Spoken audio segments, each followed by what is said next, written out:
참 요즘 많이 바쁘죠. 5월 달에 너무 행사도 많고 또 개인적으로도 많은 일들이 있을 것 같고요. 여러 가지로 좀 정말 분주한 시간들을 우리는 보내고 있는 것 같습니다.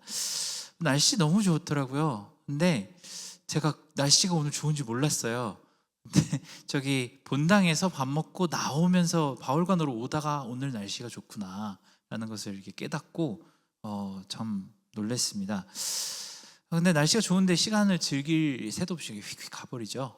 저는 이제 벚꽃 구경은 올해 꼭 가야지 그러고 아이들이랑 계획을 해놓고 딱 달력을 보니까 5월이더라고요.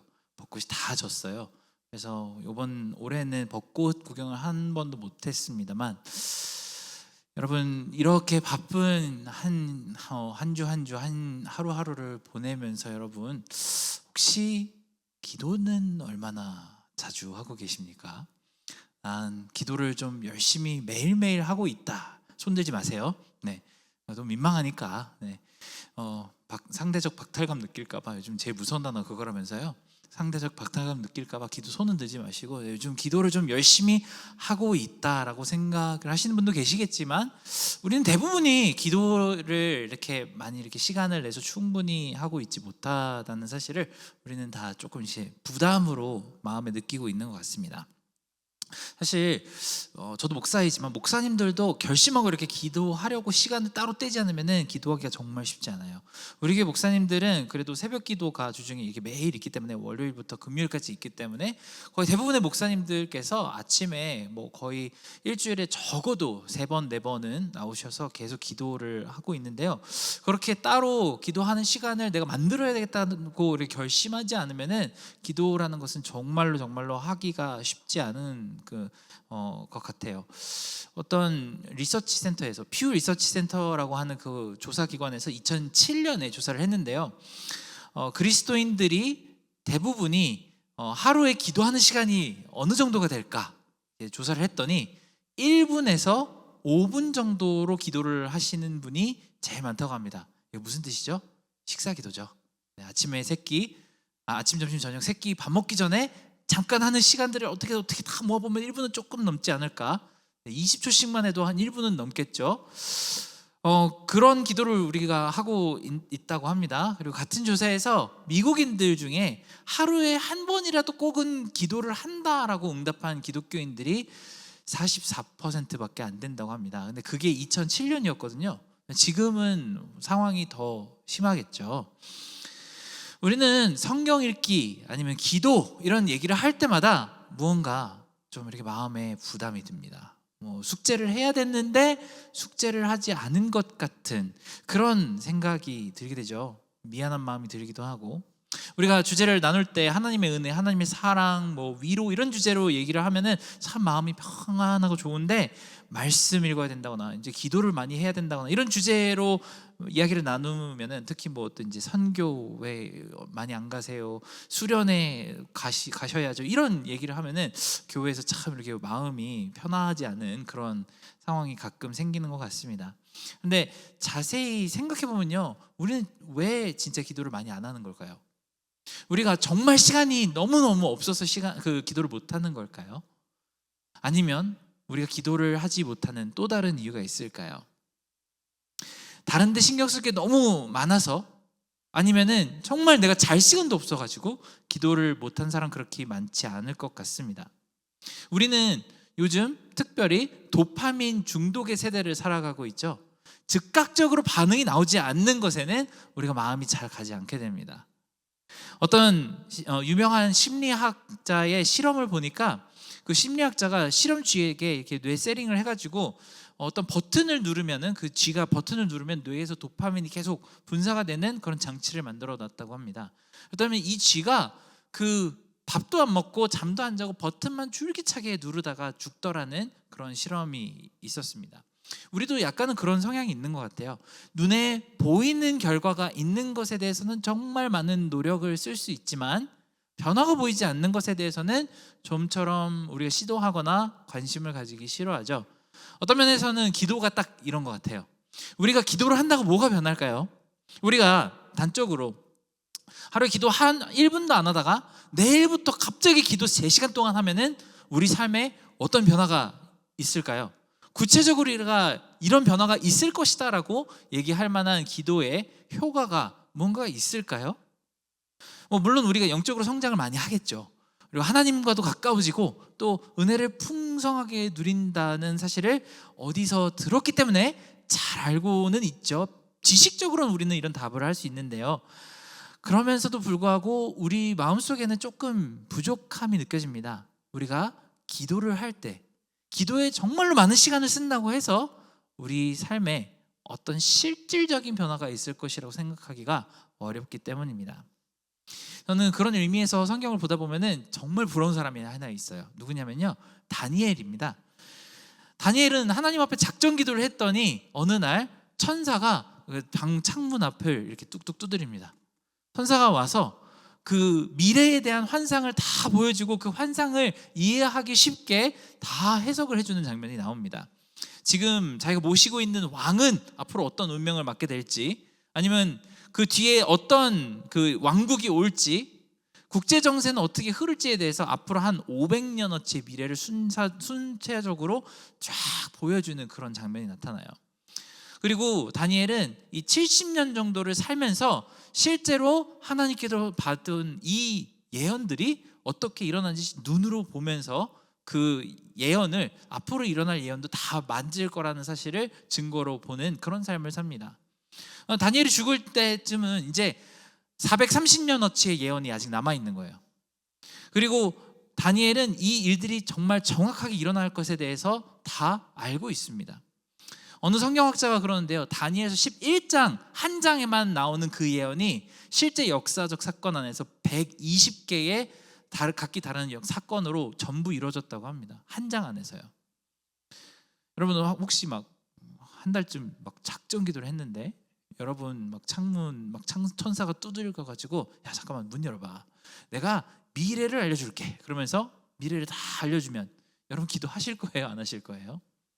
앞으로 도널드 트럼프가 어떻게 될 거다 다 알려주신다고, 자 받아 적어, 막 이렇게 노트패드에 적으라고 하고, 미국이 어떻게 될지, 중국이 어떻게 될지, 러시아가 어떻게, 이스라엘이 어떻게 될지 전부 물어보시는 모든 족족 다 알려주시고, 그 미래와 특히 여러분의 개인사에 대해서도 다 알려주신다. 그럼 여러분 기도 안 하실 거예요? 저 같으면은 진짜 매일매일 기도할 것 같아요. 막 우리 박일희 목사님 언제 결혼하실지 궁금하기도 하고요. 저희 아들들은 어떤 아이들이 될지 참 궁금하기도 하고, 너무나도 궁금한 게 많기 때문에 하나님께 기도를 참 많이 할 것 같습니다. 저는 그래서 다니엘이 사자굴에 들어갈 위험을 무릅쓰고도 기도하는 것이 이해가 갑니다. 하나님이 즉각적으로 이렇게 천사를 보내주셔서 미래에 있을 일들을 쫙 알려주시는데, 그럼 누가 기도를 안 할까요? 누구든지 다 기도를 하겠죠. 그런데 대부분의 경우 절대 다수의 그리스도인들에게는 기도를 한다고 이런 극적인 현상이 보이지 않습니다. 그리고 사실은 이게 정상입니다. 그런 이유 때문에라도 현대 그리스도인들은 특히 다른 어떤 것보다도 기도에 대해서는 유난히 약한 모습을 보여주고 있습니다. 하다못해 우리가 매일 아침 달리기를 해도 애플워치에서 막 축하합니다, 달리기를 하셨습니다, 막 오늘은 기록이 좀 빨라졌네요, 저는 좀 그러거든요. 애플워치가 저를 너무 사랑해줘서 달린다고 너무 행복하게 해줘요. 그런데 애플워치는 기도를 몇 분을 하셨다고 축하해주지는 않더라고요. 우리가 기도를 하는 그 하루하루의 순간들이 어떻게 쌓여서 어떤 결과를 불러오는지에 대해서 우리는 전혀 알 수가 없기 때문에 우리는 기도하기가 참 힘들어합니다. 그런데요, 여러분 지금 이렇게 여기까지 들으시면은 다 김성준 목사님이 오늘 기도 안 한다고 혼내러 오셨나 보다라는 생각이 드시겠죠. 저는 여러분들 기도 안 한다고 혼내러 오지 않았습니다. 제가 종이문치 한 다발 들고 기도를 몇 분 하는지 쓰시오, 여러분은 무슨 기도 제목을 가지고 기도하는지 쓰시오, 이런 거 조사하고 혼내려고 하는 의도가 전혀 없습니다. 우리는 이미 기도에 대해서 얼마나 중요한지 잘 알고 있어요. 특히 이번 다음 주에 있을 KWMC 엄청 큰 행사도 있고요. 또 그 다음에 켄싱턴으로 가시는 사역팀 있죠.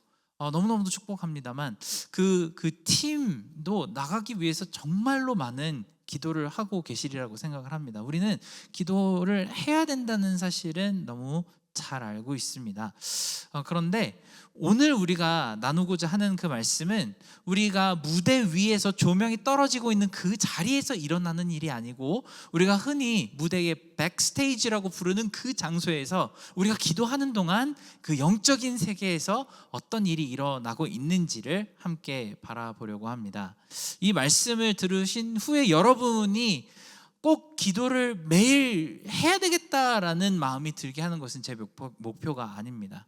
오늘 이 말씀을 들으신 다음에 기도하고 싶다라는 생각이 들었으면 좋겠습니다. 그래서 성경에 나타난 몇 가지 귀한 기도에 대한 장면들 중에서 기도라는 단어가 단 한 번도 등장하지는 않았지만 그래도 기도에 대해 가장 귀한 메시지를 전달하고 있는 이 말씀 한 장면을 나누려고 합니다. 오늘 읽었던 그 말씀은요, 예수님의 12제자 중에서 바돌로메라고 더 잘 알려진 나다나엘이라고 하는 사람이 어떻게 예수님을 만나고 그분의 제자가 되었는지를 기록하는 장면을 담고 있습니다. 정말 신기하게도 다른 사복음서에, 그러니까 마태, 마가, 누가 복음서에는 다른 제자들이 어떻게 예수님을 만나고 따르게 되었는지에 대해서 잘 기록이 되어 있는데요, 바돌로메만 없습니다.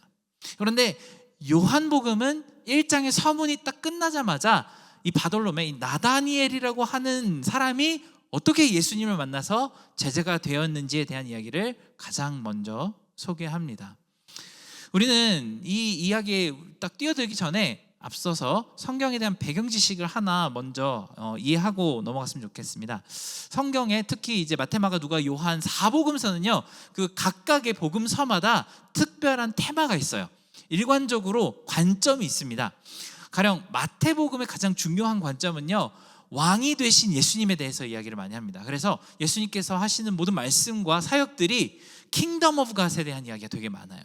그리고 마가복음은 하나님의 종이 되신 예수님에 대해서 주장하는 장면이 참 많습니다. 누가복음을 보면 참 사람이 되신 예수 그리스도에 대해서 증거하는 내용이 많습니다. 여기서 문제, 그럼 요한복음의 가장 큰 주제는 뭘까요? 자, 마태는 예수님은 왕이시다, 마가는 하나님의 종이 되신 예수님, 그리고 누가는 참 사람이신 예수님, 그럼 요한은 뭘까요? 참 하나님이 되신 예수님에 대해서 이야기를 합니다. 그러니까 쉽게 말해서 우리가 요한복음의 에피소드를 다 하나씩 보면요, 그 배경에 가장 강력한 메시지가 있다면 This is how Jesus is God.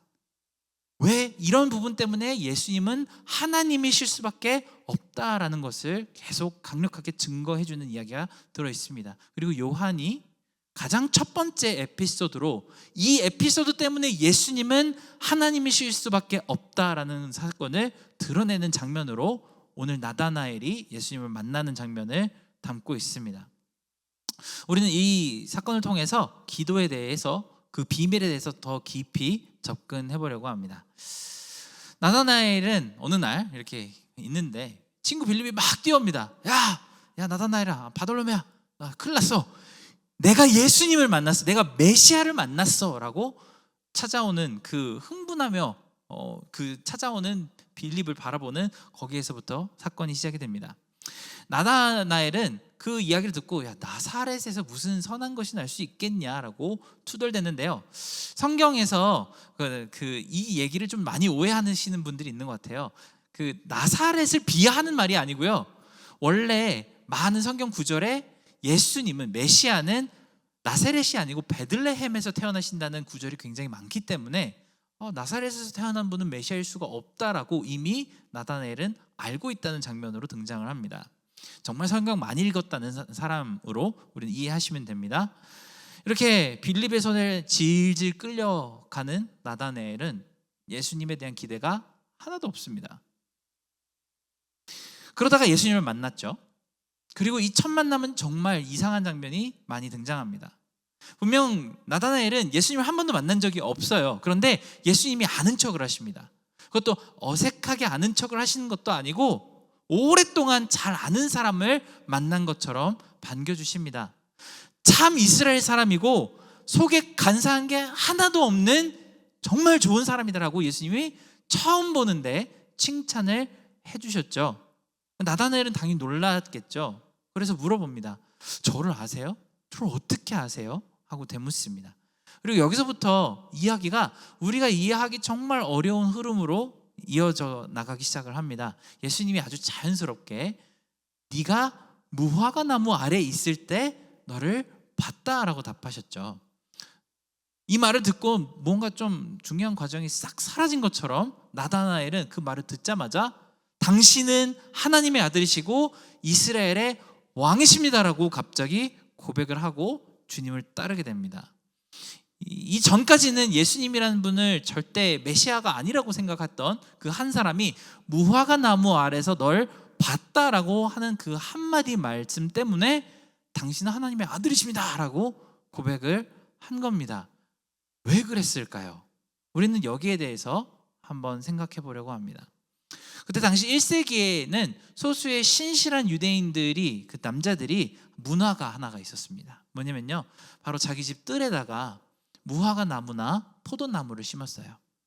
그 나무를 심고 매일 그 아래서, 그 나무 아래서 하나님한테 기도를 드리는 문화가 있었습니다. 특히 당시 로마 사회는 유대인의 탄압이 굉장히 심했습니다. 차별도 엄청나게 많았고 세금도 터무니없는 비율로 거뒀습니다. 반면에 유대 지도자들은 그 문제를 해결하는 것이 아니라 자기 밥그릇 싸움 하느라고, 정치 싸움 하느라고 사두개인들이랑 바리새인들이랑 매일 싸우는 그런 장면이 비추어졌습니다. 이에 덧붙여서 헤롯 대왕 같은 사람, 매국노라고 부르는 그룹들이 있었어요. 그 사람들은 항상 유대인들의 문화를 보존하려고 하지 않고 로마 사람들의 문화와 뒤섞어 버리려고 많은 노력을 했던 그런 상황이 계속되고 있었습니다. 이스라엘이라는 나라는 희망이 없어요. 하나님의 약속은 이루어질 기미가 전혀 보이지 않습니다. 하지만 몇몇 신실한 유대인들은 혼자 무화과 나무 아래와 포도나무 아래 들어가서 눈물 흘리면서 기도했습니다. 하나님, 약속하신 메시아 꼭 보내주세요. 우리 언제까지 이렇게 답도 없고 탈출구도 없는 상황에서 괴로워하면서 기다려야 되나요? 우리를 제발 기억하시고 구원해 주세요라고 기도하는 사람들이 있었습니다. 근데 이 문화는 갑자기 생겨난 게 아니고요, 성경적인 또 배경이 있습니다.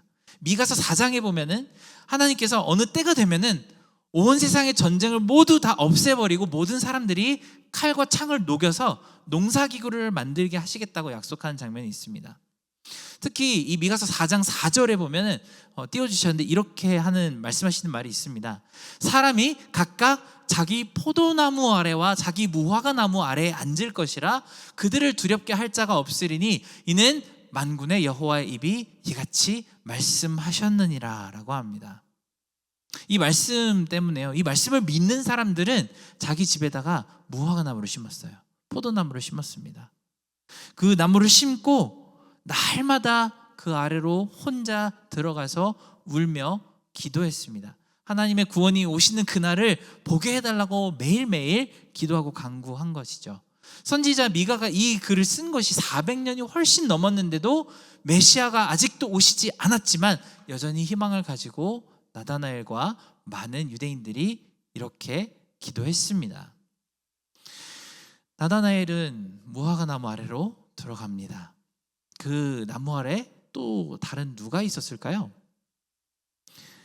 나다나엘은 철저히 혼자 무화과 나무 아래로 들어갔습니다. 이 무화과 나무라는 게요, 큰 나무가 아니에요.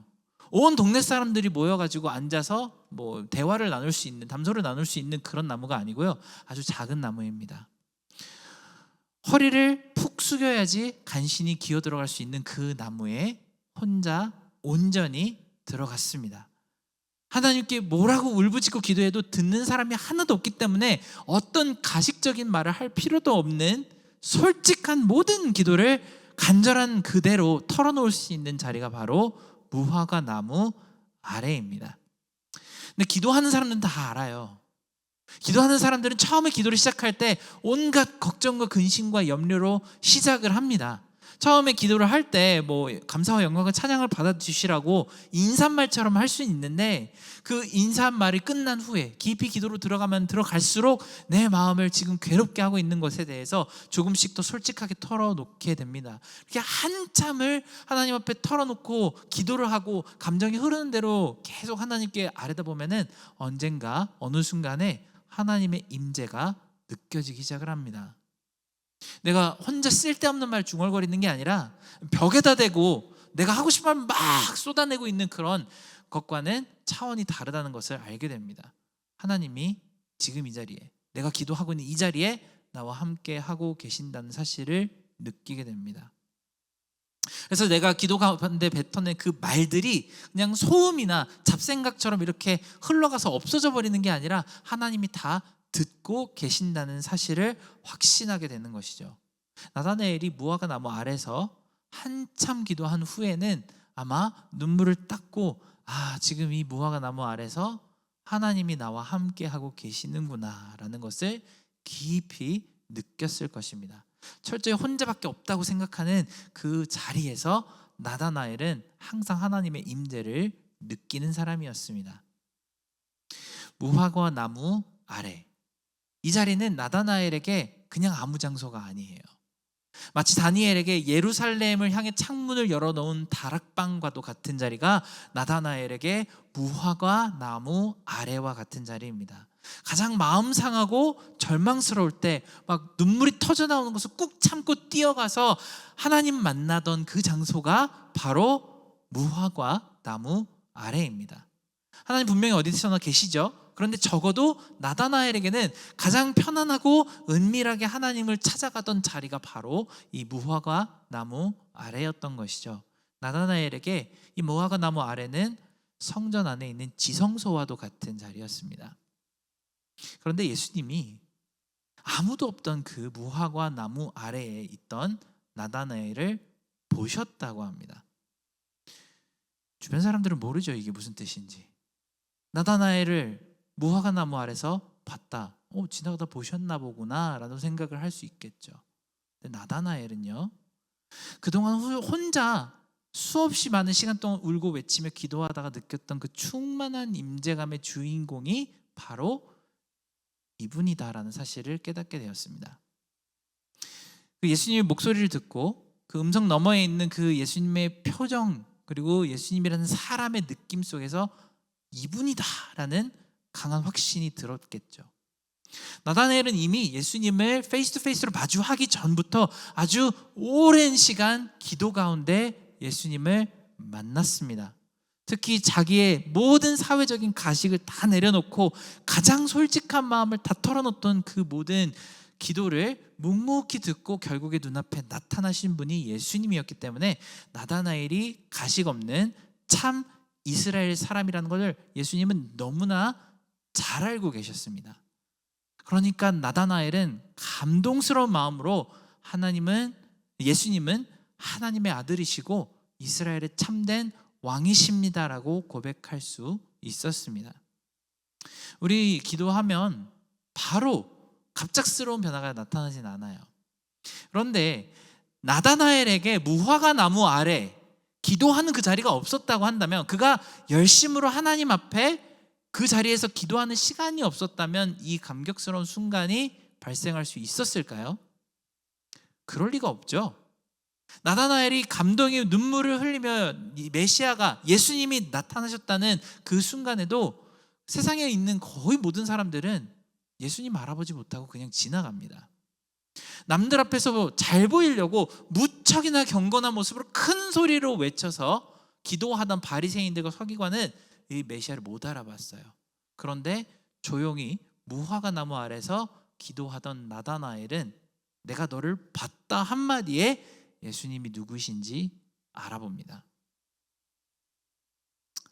이 기쁨을 어떻게 설명할 수 있을까요? 자기가 너무 오랫동안 기도하던 그 메시아를 마주하는 그 기쁨, 어떻게 말로 설명할 수 있을까요? 우리가 기도하면 무슨 일이 일어날까요?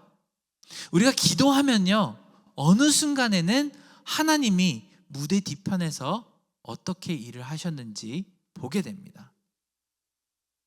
이 세상이라는 무대에서 우리가 보지는 못했지만 그 영적인 세계에서 하나님께서 어떻게 손을 움직이시면서 우리를 위해서 일을 하셨는지 우리가 그것을 깨닫게 됩니다.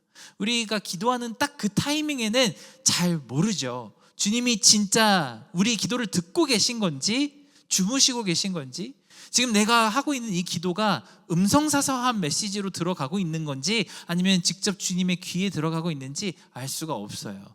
그런데 기도한 사람만 아는 것이 있습니다. 하나님이 우리 기도를 어떤 방식으로든 응답하셨을 때 이것이 하나님이 하신 일이다라는 것을 분별할 수 있는 힘이 생기게 됩니다.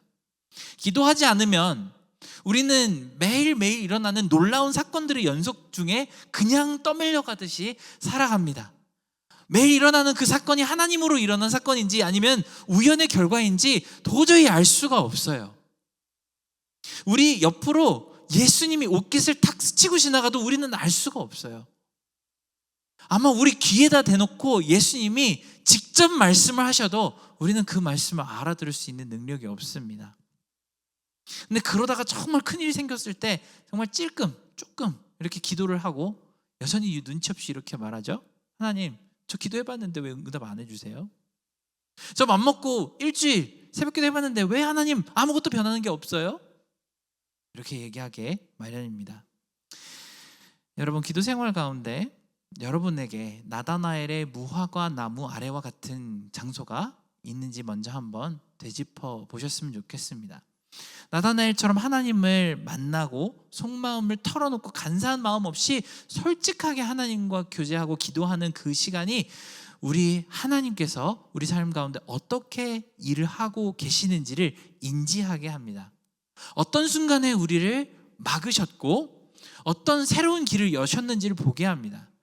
누굴 보내셔서 하나님이 일을 하셨는지도 알게 하시고 어떤 순간에 가장 필요한 말씀으로 우리에게 지혜를 공급해 주셨는지를 알게 하는 것이 꾸준히 쌓여진 기도입니다. 이 분별력이 강해지면 강해질수록 우리는 정말 우리 인생의 모든 순간과 모든 영역들이 다 하나님으로 꽉 차 있다는 사실을 볼 수 있습니다. 이 깨달음이 주는 이 평안과 안정감은 이루 말을 할 수가 없어요. 우리 현대 기독교인들과 많은 현대인들에게 가장 간절한 것이, 특히 하나님한테 원하는 것은 안정감, 평안이라고 하는 조사 결과가 있습니다. 기도가 이것을 가능하게 합니다. 인생에 감당 못할 큰 어려움이 이렇게 쓰나미처럼 몰려와도 그 안에서 치밀하게 계산되고 조정하시는 하나님의 손길이 보이게 하는 것이 바로 기도입니다. 마치 외과 의사가 수술칼로 우리 환도만 싹 정확하게 도려내는 것처럼 하나님이 일하시기에 그냥 모든 걸 온전히 믿고 맡길 수 있는 담대함이 생기게 하는 것이 바로 기도입니다. 히브리서 11장에 보면은 이런 사람들은 세상이 감당하지 못한다고 이야기합니다. 이 기도로 쌓여진 믿음 무적에 가깝습니다. 그래서 기도 정말 많이 하시는 사람들을 보면은 절대 오래 좌절하지를 않으십니다. 절망스러운 상황에서 흔들리지를 않으세요. 근데 그게 덮어놓고 맹목적으로 그냥 하나님이 알아서 해주시겠지, 난 몰라, 이렇게 하는 게 아니고요. 하나님의 손길을 날마다 기도 가운데 직접 눈으로 보고 있어서 그렇습니다. 예수님은 나다나엘이 이것뿐만이 아니라 하늘이 열리고 하나님의 사자들이 예수님 위에서 오르락내리락 하는 것을 볼 거라고까지 말씀하십니다. 나다나엘은 이 말씀 듣고 얼마나 큰 감동을 받았을지 우리는 표현하기가 어렵습니다.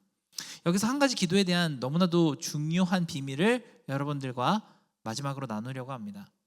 많은 기독교인들은, 그리스도인들은 기도에 대해서 생각을 할 때 굉장히 다른 종교와 비슷한 맥락으로 오해를 하곤 합니다. 세상의 모든 종교에 공통적으로 있는 것이 기도죠. 기도 하나만 놓고 보면 우리가 제일 못해요. 우리 무슬림 친구들 기도를 얼마나 열심히 잘하는지 여러분들 겪어보셨으면 다 아실 거예요. 기도 시간에 뻔뻔스럽고 당당하게 나 여기서 기도할 거니까 다 나가라 그래요. 그리고 막 돗자리 같은 거 싹 펴놓고 뭐 나침반 펴가지고 어디 막 해가지고 기도를 합니다. 그리고 진짜 누가 어떻게 방해가 되건 상관없이 자기가 정한 그 시간 동안 기도를 합니다. 근데 그 기도라는 것을 잘 살펴보면요, 자기가 원하는 그 요구 조건을 신적인 존재에게 막 털어놓는 거예요. 이거 해주세요, 저거 해주세요, 내가 원하는 소원 들어주세요, 이것 좀 공급해주세요 라고 기도를 합니다. 이렇게 간절하게 더 큰 소리로 오래 기도를 할수록 진심이 전달이 돼서 신의 마음이 감동받고 소원을 들어줘야 되겠다 결심하게 만드는 것이 바로 기도라고 생각을 합니다. 그러니까요, 기도라는 행위는 신적인 존재에게 우리 소원 들어달라고 설득하는 과정이라고 볼 수 있겠습니다. 요즘 그런지 모르겠는데요, 제가 대학생 때만 해도 얼마 안 됐어요. 대학생 벗어난 지. 의심의 눈초리들을 좀 치우시고요. 많은 그 수능 시기가 되면은 그 한국의 거의 모든 절과 교회와 성당에 학부모님들이 그렇게 많이 오셔가지고 기도를 하십니다. 우리 누구누구 서울에 있는 대학교 좀 들어가게 해달라고 막 기도를 합니다. 장면들이 뉴스에 보면 계속 바뀌거든요. 절, 뭐 어느 성당, 어느 교회, 뭐 배경은 달라지는데요, 사람들은 똑같습니다. 똑같은 자세로, 똑같은 목소리로 치성을 드립니다. 더 오랫동안 더 간절하게 기도를 드리면 마치 자녀들의 대학 등급이 올라갈 것처럼 간절히 기도를 하죠. 이런 구복적인 기도에 대해서는 각 종교마다 굉장히 다른 모순점이 있는데요, 우리 기독교 개신교 신학에서는 굉장히 어려운 질문이 하나가 있습니다. 하나님, 우리가 뭐 필요하신지 다 아시죠? 근데 왜 기도하죠? 하나님은 이미 뜻을 정해주셨고 절대로 뜻을 변하시는 분이 변하시는 적이 없으십니다. 그럼 대체 왜 우리는 기도를 하는 걸까요? 기도를 해도 가장 좋은 것으로 채워주시고 기도를 안 해도 가장 좋은 것으로 채워주시는 분이 우리 아버지시라면은 왜 우리는 굳이 기도를 해야 되는 걸까요? 그리고 우리가 어차피 아무리 오랫동안 기도를 해봐야 하나님 마음을 바꿀 수 없다면 기도를 해야 될 이유가 원래는 없는 거 아닐까요? 예를 한번 들어볼게요. 우리 가족이나 아니면 너무나도 사랑하는 교회 지체 중에서 시한부 3개월이라든지 판정받은 환자가 있다고 하겠습니다. 의학적으로 봤을 때 이 환자에게 나을 수 있는 가망성이 없다, 이런 나쁜 소식을 들었다고 해보겠습니다. 그래도 교회는 항상 기도를 하죠. 누구누구 기도를 해주십시오. 그러고 기도 카드에 써서 열심히 기도를 합니다. 그런데 그렇게 기도를 하면 죽을 사람이 살아날 수 있을까요? 좀 더 어려운 질문인데요, 기도가 부족하면 그 사람은 살 수 있는데 죽을까요? 그리고 기도를 너무 빡세게 너무 열심히 잘하면 원래 죽을 사람이었는데 그 사람이 기도 때문에 살게 될까요? 이게 기독교 신학이 가진 기도의 커다란 딜레마입니다. 근데 여기서 우리는 무언가 전제가 잘못되었다는 사실 하나를 발견했으면 좋겠습니다. 이 질문에 무슨 전제가 잘못됐을까요? 기도를 통해서 마음이 바뀌고 설득돼야 되는 대상이 과연 하나님일까요? 아닙니다. 기도를 통해서 99%의 경우에는 변하는 것은 하나님 마음이 아니라 우리 마음입니다. 오늘 말씀 속에 두 명의 주인공이 등장합니다. 나다나엘과 예수님이죠. 우리는 이 두 주인공이 각각 인간과 하나님을 대표한다는 사실을 잘 알면서 보고 있습니다. 여기서 질문을 드릴게요. 오늘의 에피소드가 이렇게 다 진행되고 나서 끝난 다음에 설득을 당한 사람, 변화를 받은 사람은 누구일까요? 예수님이 변화를 받으셨나요? 아니면 나다나엘이 변화를 받았나요? 나다나엘입니다. 예수님의 마음은 처음부터 끝까지 변한 적이 없습니다. 나다나엘이 기도하는 모든 과정 속에서 나다나엘이 간구했던 것은 예수님이 이루고 계신 그 일을 바라보고 예수님의 마음이 아니라 나다나엘의 마음이 변했습니다. 이야기 초반에는 그랬죠. 나사렛에서 뭐 좋은 게 나오겠어, 이 빌립이라는 친구가 뭐 맞는 소리를 하겠어 라는 마음으로 이야기가 시작이 됩니다. 그런데 이야기가 끝날 때 나다나엘의 입에서는 당신은 하나님의 아들이시고 이스라엘의 참된 왕이십니다라고 고백하는 극단적인 변화를 경험합니다. 성경의 대부분의 경우에도요, 한두 가지의 케이스만 빼놓고 기도하는 사람들은 거의 대부분이 하나님의 마음을 변화하지 않습니다. 자신의 마음이 변합니다. 사도 바울은 자기 몸이 낫게 해달라고 그 thorn in the flesh 같은 살 속에 가시와도 같은 그 질병 고쳐달라고 기도를 열심히 했는데요. 무엇이 변했을까요? 하나님의 마음이 변하지 않고 자기 마음이 겸손하게 변했습니다. 구약의 엘리야 선지자는 너무 번아웃이 심해서 하나님, 저 너무 모든 게 이너프 하니까요, 저를 좀 데려가 주세요라고 고백하는 장면이 등장합니다. 그 기도를 듣고 나서 하나님이 주신 응답으로 무엇이 바뀌었을까요? 하나님의 마음은 바뀌지 않았어요. 엘리야의 마음이 바뀌었습니다. 기도를 하는 사람들에게는요, 하나님의 마음을 바꾸는 것이 아니라 하나님이 기도의 그 응답을 통해서 기도하는 사람의 마음을 바꿉니다. 세상의 다른 모든 종교는 열심히 기도를 해서 신적인 존재를 설득하라고 얘기를 하지만 우리 기독교에서는요, 기도를 통해서 하나님이 응답하심으로 여러분을 변화시키게 내어드리게 합니다. 그것이 우리가 알고 있는 기독교의 기도입니다. 다시 한번 3개월 시한부 얘기로 한번 돌아가 볼게요. 우리가 정말 간절하게 기도했기 때문에 어떤 사람이 기적적으로 살아났다고 하겠습니다. 그러면 그 살아난 것 때문에 우리가 하나님의 능력을 체험하고 믿음이 성장을 하겠죠. 하나님께서 죽을 사람도 살려주시는 참 창조주 하나님이십니다. 그러고 우리는 고백을 하게 될 것입니다. 그런데 만약에 우리가 너무나도 간절히 기도했음에도 불구하고 이 사람이 죽음을 피하지 못했다고 한다면 그 죽음을 통해 우리는 삶과 죽음에 대해서 묵상하고 영원한 생명을 사모하는 마음을 얻게 됩니다. 반면에 낫는 것도 아니고 죽음을 맛본 것도 아닌 그 애매한 상태에서 겨우 목숨만 유지한 상태가 계속 이어진다고 한다면 어떻게 될까요? 더 기도하는 사람들이 동참하게 됩니다. 크리티컬한 사람들은 그렇게 생각할 수 있을 것 같아요. 참 상황에 따라 잘 끼워 맞춘다 이렇게 생각할 수도 있는데요.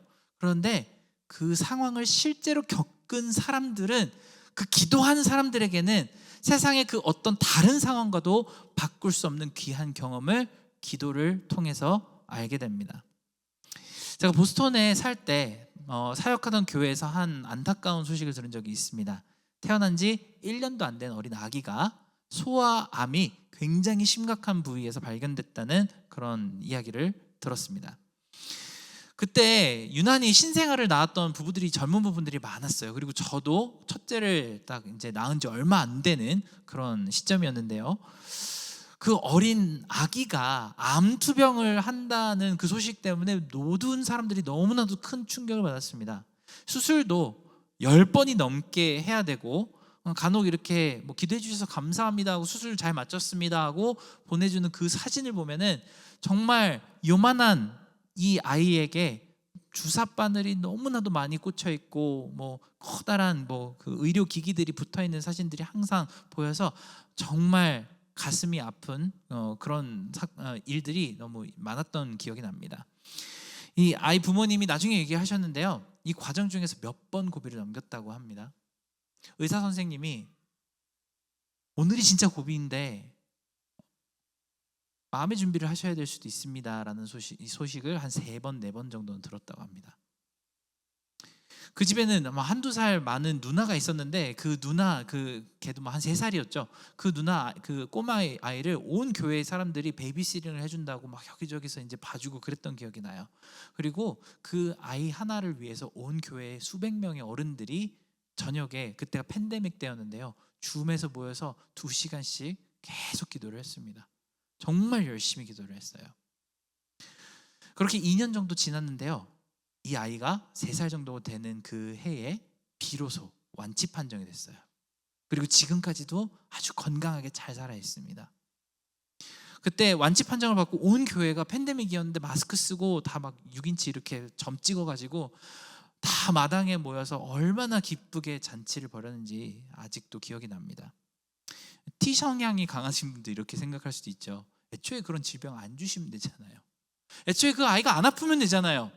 애초에 그 아이에게 그런 큰 고난을 안 주실 수도 있는데 왜 하나님 그렇게 잔혹하게 고난을 통과하게 하시나요? 라고 물어볼 수도 있죠. 그런데요, 이 과정을 전부 지나고 나서 특별히 이 아이의 부모님의 신앙이 얼마나 커다랗게 성장했는지 성숙했는지를 보면 도저히 그런 말이 나오지가 않습니다. 특별히 이 과정 가운데 온 교회 성도들이 함께 너무나도 간절히 기도하고 그 기도가 이루어졌다는 사실을 나누는 그 기쁨의 순간들을 생각을 해보면요, 아무도 이 질병이 하나님이 잔혹하시다거나 벌을 주셨다고 생각한 사람은 없었습니다. 이상하게도 모두가 다 하나님의 축복이라고, 하나님의 은혜라고, 모든 사람들이 다 감사하다고 고백을 했습니다. 이 기도 때문에 아이가 죽음의 문턱에서 하나님이 이렇게 끌고 나오는 것을 경험했다고 그 부모님들이 여러 번을 간증을 하십니다. 특별히 하나님께서 생명의 주인이라는 사실을 기도 때문에 너무나도 깊게 경험하셨다고 합니다. 함께 기도한 온 교회가 얼마나 사랑을 많이 훈련하고 경험했는지 모르겠어요. 여러분, 기도는요, 그렇죠, 우리가 매일 한다고 해서 우리 삶에 어떤 드라스틱한 변화가 일어나지 않을 수가 있습니다. 많은 경우가 그럴 거예요. 그런데 기도를 하면 할수록 우리는 우리의 무대 뒤편에서 정말 부지런히 일하고 계시는 하나님의 손길을 볼 수 있게 됩니다. 얼마나 치밀하고 완벽한 방식을 통해서 하나님이 우리의 삶을 조율하고 계신지 점점 더 또렷하고 맑게 인식할 수 있도록 우리를 만들어 주십니다. 우리가 간절히 기도하도록 만드는 그 기도 제목 있죠. 여러분들 마음이 너무나도 힘들게 하는 그 기도 제목을 통해서 우리가 하나님이 원하시는 그 방향대로 설득하십니다. 그 일이 없었더라면 하나님은 우리를 더 효과적으로 설득하실 수 있는 방법이 없으실 거예요. 하나님은 예스라는 응답으로 여러분의 마음을 바꾸시고요, 우리가 기도한 것에 대해 no라고 답변하시면서 또한 우리 마음에 변화를 일으키십니다. 또한 wait이라고 하는 그 답변으로도 여러분들의 마음을 인내하게 만드시는 그런 놀라운 역사가 기도 가운데 있습니다. 이런 기도가 없었더라면 우리는 절대 그것을 배우지 못할 것을 하나님은 기도를 통해 배우게 만드십니다. 이렇게 우리를 다듬어 가시고 강철과도 같이 단단하게 믿음을 연단을 하시는 거죠. 우리는 믿음이라는 걸요, 막 내가 믿어야지라고 결심하는 것이 아니고요, 내가 기도 가운데 하나님께서 연단하시도록 내어 드림으로써 연단을 받게 됩니다. 이렇게 다듬어진 믿음은 세상 그 어떤 것으로도 꺾을 수 없는 그리스도인들의 가장 큰 능력이라고 합니다. 여러분, 우리도 나다나엘의 무화과 나무 아래와 같은 장소가 있었으면 좋겠어요. 그게 꼭 굳이 퀸즈 한인교회 새벽 5시 반에 새벽 기도를 하는 게 아니어도 좋습니다. 여러분이 정말 가장 솔직하게 하나님을 찾아가서 내 모든 어려움과 괴로움과 하나님께 하고 싶은 말들을 다 털어놓을 수 있는 그 자리에서 하나님께 그 말씀들을 털어놓는 그 순간순간 때문에 하나님께서 하시는 일을 여러분들의 삶 가운데 어떻게 세밀하게 그리고 충만하게 일하고 계시는지를 여러분들이 좀 보실 수 있었으면 좋겠습니다. 기도는 그리스도인의 가장 큰 능력입니다. 우리 기도할 일이 너무나도 많아요. 그렇죠? 특히 저도 이제 다른 부서 이제 중고등부를 맡고 있지만 강한 용사 여러분, 기도할 게 너무너무 많아 보이십니다. 저는 너무 잘 알아요. 왜냐하면 저도 청년부를 한 10년 정도 우리 교회 오기 직전까지 했었거든요. 이 너무나도 힘든 사회, 특히 우리 청년들이 참 살아남기 힘든 사회 하루하루를 살아나가면서 여러분, 하나님과 마음을 터놓고 이야기하기 시작한다면 정말 할 이야기가 많습니다. 아니에요? 맞지 않나요? 우리 박일의 목사님을 위해서도 기도해 주세요. 그분도 참 기도가 너무너무 많이 필요하신 분입니다. 웃지 마시고요. 왜 비웃으시지? 기도해달라는데 비웃으시면 어떡해요? 건강을 위해서 기도해달라고 저는 말하려고 그랬어요. 결혼 얘기하려고 안 했어요. 건강을 위해 기도해 주시고, 또 특별히 우리 강한 용사를 정말 잘 이끌어 달라고 여러분들이 목사님 위해서 정말 기도하실 것이 많다고 저는 믿습니다. 우리가 기도할 것이 없어서 기도를 안 하는 것은 아니겠죠? 기도할 것이 너무 많아요.